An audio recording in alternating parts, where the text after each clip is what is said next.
Hi friends, তোমরা কেমন আছো? আশা করি সবাই ভালো আছো। আজকে তোমাদের জন্য নিয়ে এসেছি আরেকটি নতুন ভিডিও। দেখতে পাচ্ছ আমি আদা রসুন লঙ্কা রেখেছি বাটার জন্য। বাটা হয়ে গেছে, পেঁয়াজ একটুখানি বেটে নেবো। আজকে আমি রান্না করছি মুরগির মাংস। দেখো, মাংস হলুদ লবণ দিয়ে মাখিয়ে রেখেছি, মাখাবো এখন।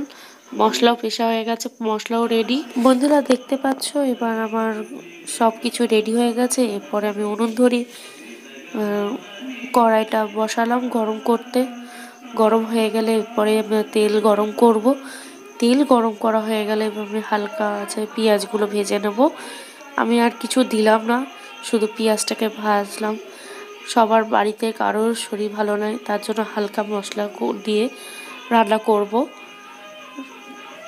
দেখো তোমরা দেখতে, পেঁয়াজ ভাজা হয়ে যাবে লাল লাল করে হয়ে গেলে তারপর মশলাটা কষিয়ে নেব। মশলা কষানোর পর ভালো করে মশলাটা কষাতে হবে, না হলে ভালো লাগবে না খেতে। হালকা মশলা হালকা ঝাল দিয়ে করব। মশলা কষানোর পর মাংসটা কষিয়ে নেব। দেখো মাংস কষানো হয়ে গেল, আমার মশলা কষানো হয়ে গেছে। তারপর জল দিয়ে একটুখানি তরকারিটা করে নিলাম, ফুটিয়ে নিলাম। দেখো আমার মাংস রেডি। কেমন লাগছে দেখতে বন্ধুরা তোমরা আমাকে জানিও, প্লিজ কমেন্ট করে আমাকে জানিও।